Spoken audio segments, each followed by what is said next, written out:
안녕하세요. 얼마 전 마침내 이혼하고 자유의 몸이 된 40대 여성입니다. 이혼을 하게 된 건, 시작은 신우 때문이었지만, 어떻게 보면 시댁 식구들 전부 다 문제였어요.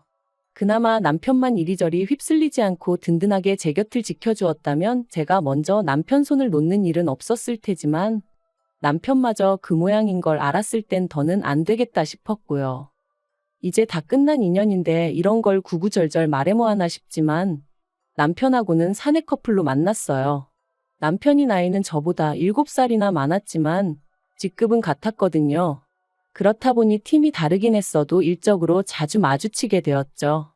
그런데 저에게는 어디까지나 그게 전부였지 사실 남편이 이성으로 보인 적은 없었습니다. 이제 와서 말이지만 솔직히 외모로 보나 뭐로 보나 제 스타일이 아니었거든요. 하지만 그런 제 감정과는 상관없이 회사 규모가 작다 보니 직원 수도 얼마 되지 않았고 그런 상황에서 남편이 저에게 호감을 갖고 있다는 소문이 금세 퍼지면서 아무튼 지금 그때를 생각하면 또다시 스트레스가 스멀스멀 올라옵니다. 몇몇 여직원들은 제가 꼬리를 치고 다닌다는 말도 안 되는 헛소리까지 해댔었거든요. 그래서 저는 저 나름대로 더더욱 남편에게 거리를 두었는데 그러자 남편은 더더욱 적극적으로 저에게 다가오대요. 그리고 결국 그런 남편에게 저도 마음의 문을 열게 되면서 본격적으로 연애를 시작했어요. 그런데 막상 연애를 시작하고 나니까 전에는 눈에 들어오지 않았던 남편의 좋은 점들이 보이더라고요. 가령 제가 무슨 이야기를 하건 무척이나 흥미롭다는 표정으로 저를 바라봐주는 것이나 지나가는 말처럼 어디 가고 싶다, 뭐 하고 싶다 하면 꼭 기억해주는 것. 별거 아닐 수도 있지만 매일같이 일에 치여 사는 입장에서 남편의 이런 사소하지만 다정하고 자상한 습관은 큰 힘이 되었죠. 그래서 연애를 시작한 지 1년 만에 남편이 결혼 이야기를 꺼냈을 때 저는 고민하고 말고 할 것도 없이 좋다고 했어요. 양가에서도 별다른 잡음 없이 저희를 새로운 가족으로 따뜻하게 맞아주셨고요. 그런데 그렇게 남편과 부부의 연을 맺은 지 2년 만에 저는 꿈에도 생각해 본 적 없는 아픔을 겪게 되었습니다. 정말 아픈 기억이라서 어디서부터 어떻게 말해야 하나 싶은데 집 앞 산책로에 개나리들이 하나씩 모습을 드러내던 시기에 엄마의 본능이었던 건지 왠지 제 몸이 뭔가 달라졌다는 느낌이 오더라고요. 그래서 혹시나 하는 마음으로 테스트를 했는데 2줄이었어요. 사실 신혼은 1년만 즐기고 아이를 갖기로 남편하고 예전부터 얘기가 되어 있었는데 생각보다 임신이 되질 않아 조금씩 스트레스를 받기 시작했었거든요. 그랬으니 임신을 했다는 테스터기의 2줄은 저에겐 정말 벅찬 감동이었습니다. 그리고 이 기쁜 소식을 당연히 양가에도 알렸고 양가 부모님 모두 얼마나 좋아하셨는지 몰라요. 특히 친정부모님께서 무척이나 기뻐하셨는데 그 이유가 실은 저희 친정부모님도 굉장히 어렵게 저를 가지셨다 들었어요. 결혼하고 10년 동안 아이가 안 생겨서 입양까지 고려하셨었다고 했었죠. 그런데 저희도 애가 안 생기니 내심 친정부모님은 제가 당신들이 겪었던 마음고생을 그대로 겪는 건 아닌지 걱정이 이만저만이 아니셨다대요. 이런 것도 유전이 되나 싶어서 괜히 저희 남편 보기 미안하고 그러셨었다고. 아무튼 그렇다 보니 양쪽 집안 모두 축제 분위기였고 다 같이 모여서 밥이나 한번 먹자. 어버이날쯤 모이면 어떻겠냐 그렇게 얘기가 되었습니다. 그런데 어버이날 당일 어째서인지 늘 약속이 있다 하면 10분이고 15분이고 일찍이 도착하시는 저희 부모님이셨는데 그날따라 약속 시간이 지나도록 오시지도 않고 연락도 안 되고 영 찝찝한 마음을 감출 수가 없었죠. 그리고 그렇게 초조하게 기다리길 수분. 제 핸드폰이 울렸는데 그런 느낌 혹시 아시나요? 평소와 다름없는 벨소리인데 왠지 평소랑 달리 받고 싶지 않은 제가 그날 딱 그랬어요. 왜인지 불길한 마음에 그 전화를 받으면 안 될 것만 같았죠. 그리고 역시나 수학이 넘어 누군가가 말하길 저희 친정부모님이 교통사고가 났다는 거예요. 지금 모 병원 응급실에 계시다고 서둘러서 오라면서 말이죠. 저는 처음에 뭔가 잘못된 거라고 생각했습니다. 하지만 하늘도 무심하시지 그렇게 저에게서 한 번에 2분을 뺏어가셨어요. 그렇게 친정부모님을 잃고 저는 유산까지 겪었습니다. 사실 이렇게 말하면 어떻게 들릴지 모르겠지만 친정부모님이 돌아가신 이후로는 뱃속의 아이에겐 어떠한 마음도 쓸 겨를이 없었어요. 그래서 1달 가까이 집안에서 폐인처럼 지냈더니 아이도 그렇게 저를 떠나더라고요. 그런데 그 와중에 신우가 뭐라고 했는 줄 아세요? 사람이 죽고 사는 문제는 하늘에 달린 법인데 그걸 가지고 그렇게 울고 짜고 하면 뭐가 달라지기라도 하냐면서 저희 부모님을 돌아가시게 한 음주운전 차량이나 뱃속에 아이를 잃은 저나 별반 다를 게 없다는 거예요. 물론 신우가 이 이야기를 할 땐 어디서 누구랑 먹었는진 몰라도 술에 진탕 취해 와서는 베베 꼬인 혀로 짓거리긴 했지만 정말 제 가슴에 비수가 되어 꽂혔어요. 그리고 이튿날 남편이 신우한테 미친 엑스라면서 저한테 당장 사과해라 어째라 해서는 뭐 사과를 받긴 했는데 자긴 술 취해서 기억 안 난다. 기억은 안 나지만 뭐 실수를 했다니 미안하다. 이딴 식의 사과였고 그래서 이후로는 신우는 인간으로도 안 보였지만 그래도 시부모님과 남편을 봐서 대충 사과 받아주고 넘어갔어요. 한편 사고 이후로 저는 제법 많은 유산을 상속받았습니다. 서울에 있는 아파트 2채와 작은 건물 하나 그리고 부모님 2분이 언젠가의 귀농을 위해 마련해 두셨던 땅까지.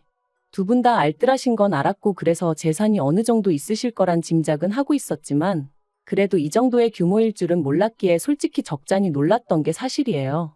아무튼 저는 고민 끝에 아파트 2채는 두고 건물을 정리했습니다. 그리고 건물을 팔아서 나온 돈으로 부모님이 귀농하려고 사두신 땅에 집을 지었죠. 솔직히 누군가의 눈에는 비효율적으로 보일지도 모르겠지만 그때는 제가 정말 마음이 허한 시기였어요. 그래서 남들 눈에 잘 띄지 않는 조용한 곳에 혼자서 마음을 달랠 만한 공간이 있으면 좋겠다 싶더라고요. 그리고 그렇게 마음 쉴 공간까지 마련하고 나니 어느덧 1년이 넘는 시간이 흘러 있었고 그러자 저도 조금씩 마음을 다잡을 수 있게 되었습니다. 여전히 부모님의 사고는 큰 상처고 아픔이지만 그래도 뭐랄까 하루 이틀도 아니고 1년이 넘는 긴 시간 동안 툭하면 정신 나간 여자 마냥 눈물 쏟고 멍해져 있고 하는 저를 짜증 한 번 안 내고 받아주던 남편이 눈에 들어왔거든요. 그리고 그제서야 나만큼이나 남편도 힘들겠구나 싶은 게 이제 나도 정신 차려야겠다 뭐 그런 마음을 갖게 된 거죠. 그래서 저는 무엇이 나를 견디게 해줄까 생각하다가 오랫동안 생각만 하던 일을 실천에 옮겨보자 그런 생각이 들면서 저만의 작은 사업을 시작했습니다. 참고로 제가 여기다 무슨 사업인지 자세히 적을 순 없지만 저처럼 그리움이 가득한 사람들을 위로하는 그런 일이었는데 생각보다 정말 빨리 자리를 잡았고 매출도 쑥쑥 늘어나대요. 그래서 결국 남편도 직장을 관두고 제 사업을 같이 하게 되었죠. 그리고 그렇게 또 해가 지났을 무렵 저런 걸 누가 데려갈까 싶던 신우도 결혼을 했습니다. 시집가면서도 조용히 얌전히 간 건 아니고 시부모님과 저희 부부 속을 있는 대로 긁고 갔어요. 사실 시댁은 가난한 것도 아니지만 그렇다고 다 큰 자식들을 계속해서 뒷바라지 해줄 만큼 여력은 없거든요. 그런데 신우는 계속해서 자기도 저희 부부처럼 서울에 있는 30평대 아파트에서 시작하고 싶다는 둥 헛소리를 해대더니 급기야는 저더러 아파트 2개 받지 않았냐. 하나는 누가 사냐 자기가 살게 해달라. 공짜로 살겠다는 소리 안 한다. 1억을 내고 살겠다. 뭐별 거지 같은 소리를 어찌나 해대던지. 그리고 그럴 때마다 저에게 미안하다 사과하는 건 다름 아닌 시부모님이셨습니다만 아무리 그래도 결국 팔은 안으로 굽는 거고 피는 물보다 진하다잖아요. 어머님은 아니라고 하셨지만 이따금씩 당신도 모르게 저에게 좀 서운한 기색을 내비추셨는데 그게 또 나름대로 상처가 되더라고요. 그래도 그걸 가지고 티를 낸 적은 없어요. 그것 때문에 이혼까지 결심한 건 더더욱 아니고요.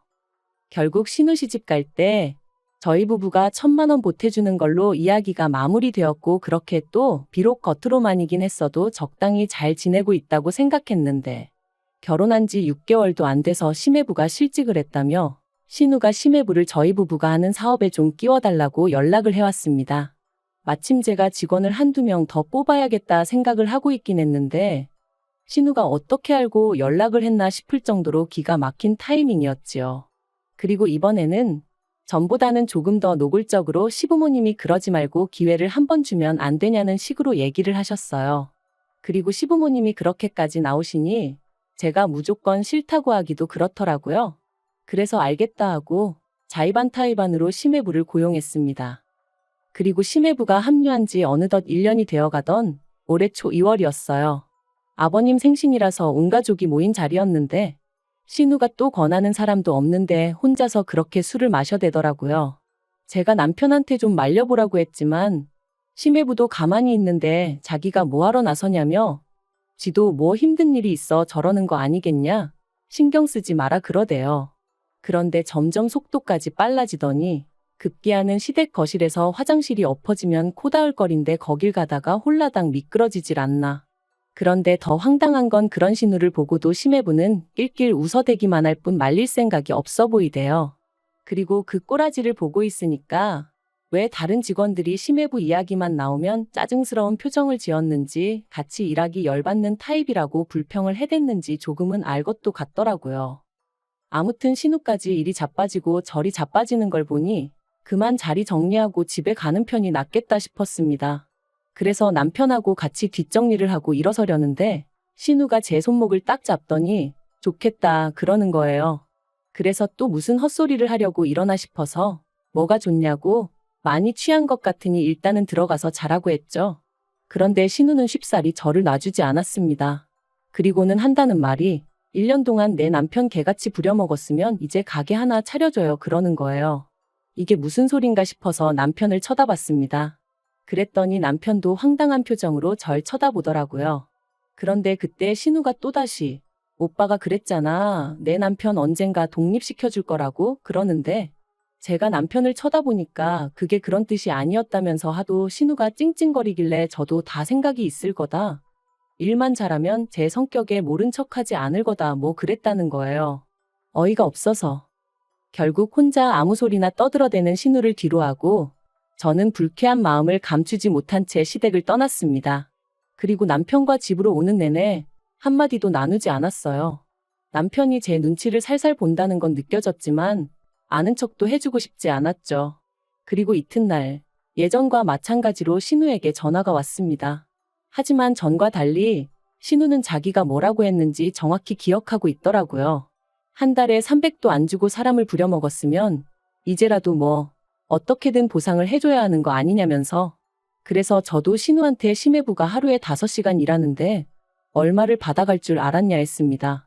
그리고 내가 주는 월급이 적어서 불만족스러우면 관두라고 했어요. 안 잡을 테니 편히 떠나라고요. 그랬더니 신우가 한다는 말이 재수 없다면서 부모 하나 잘 둬서 먹고 사는데 걱정 없고 좋겠답니다. 그리고는 하긴 사람 목숨하고 바꾼 돈이니 찝찝하긴 하네 그러대요. 정말이지 눈앞에만 있었으면 당장에라도 어떻게 해버리고 싶은 심정이었죠. 저는 결국 분을 삭히지 못하고 그 길로 그대로 시댁으로 향했습니다. 영문을 모르겠단 표정에 남편까지 데리고 말이죠. 그리곤 모두를 앉힌 후에 신우가 짓거린 말을 한번 들어보라고 통화 내용을 틀어줬어요. 어머님 아버님한테 이게 제가 들을 소리냐 울며 물었습니다. 그런데 어머님이 제 어깨를 안아주시면서 신우도 얼마나 맺힌 게 많으면 이런 소리까지 했겠냐며 애가 말을 못되게 해서 그렇지 심성이 나쁜 애는 아니라고 그러니 저더러 오해하지 말라대요. 순간 제 어깨를 감싼 어머님의 손길이 어찌나 가증스럽던지 그래서 제가 어머님 손을 뿌리쳤어요. 그리고는 아무리 어머님 딸이라지만 그래도 아닌 건 아니라고 말씀해 주셔야지 어떻게 이 와중에 저더러 이해하라 하시냐 했습니다. 그리고는 남편한테도 당신은 어떻게 생각하냐니까 기껏 한다는 말이 왜 이를 자꾸 키우냐는 거예요. 그냥 생각 없는 애가 한마디 짓거린 걸 가지고 흘려듣고 넘기면 되지 않냐면서. 그리고 어차피 사업을 더 확장하려면 아닌 게 아니라 매장도 새로 내야 되는데 그런 거 하나 그냥 신우 남편 준다고 하면 되는 거 아니냐는데 아, 그간 내가 믿고 산 남자가 결국엔 이것밖에 안 되는 남자였나 싶은 게 정말 뭐라 달리 할 말이 없더라고요. 그래서 시부모님 그리고 남편에게 아무래도 여기서 잘못하고 있는 사람은 나인 것 같으니 내가 빠져주겠다 했습니다. 그리고는 바로 남편에게 이혼하자 한 거죠. 남편은 이혼은 못한다고 왜 갑자기 얘기가 그렇게 되냐면서 버텼습니다. 시부모님도 그날 이후로 제가 당신 말 뜻을 오해한 것 같다면서 그래도 홧김에 이혼 소리하고 그러면 못 쓴다고 그러셨는데 오히려 그런 말을 들을수록 제 결심은 확고해져 갔습니다. 막말로 사업체에 남편 돈 1원 한 푼 안 들어가 있었고 집이며 뭐며 전부 다 제 것이었으니 이혼해도 저는 두려울 게 없었으니까요.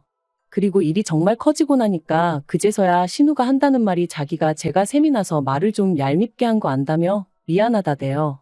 너무 어이가 없었어요. 부모 잃고 여전히 슬픔 속에 사는 내가 뭐가 부럽다는 건지. 그래서 신우한테 그래, 너도 내가 겪은 거 꼭 겪었으면 좋겠다. 내가 그렇게 부럽다니 너도 꼭 내가 겪은 거 겪으라고 기도해 줄게 그랬네요. 그리고 저 진심으로 신우를 위해서 기도해 주고 있습니다. 제가 겪은 아픔과 고통 고스란히 꼭 느껴보라고요. 아무튼 그렇게 결국 7개월의 이혼 소송 끝에 저희는 남남이 되었고 남편은 시댁으로 들어갔으며 당연히 제 사업에서도 쫓겨났습니다. 심해부도 쫓겨났고요. 그러니까 이제 졸지에 원래부터 백조였던 신우의 무직인 아들과 사위까지 전부 다 시부모님이 거두고 계신 상황이죠. 뭐 그러던지 말던지 솔직히 별 관심은 없습니다. 아, 생각해보니까 아니네요. 관심 있어요. 다 망해버렸으면 좋겠거든요.